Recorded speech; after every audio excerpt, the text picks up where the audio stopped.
mūsų gražuolė, neužmirštuolė. Įvairių būna rūšių ir spalvų.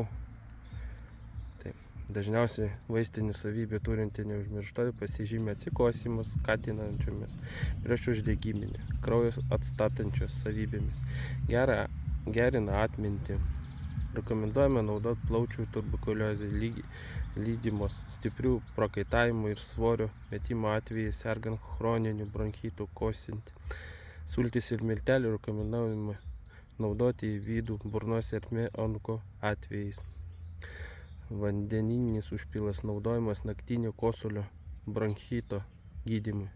Neužmirštuolių arbata paruošta iš stiebų ir lapų rekomenduojama naudoti sergant bronchinę astmą, kepenų inkstų susirgimais atvejais, skrandžio žarnyno sutrikimais atvejais. Jeigu kraujuoja žaizdos, yra sumušimai, tai liaudės medicinos žinovai rekomenduoja pridėti prie skaudančios vietos stiebus, lapus, neužmirštuolės, kurios prieš naudojant reikia sumaigyti arba košelę tiesiog padaryti.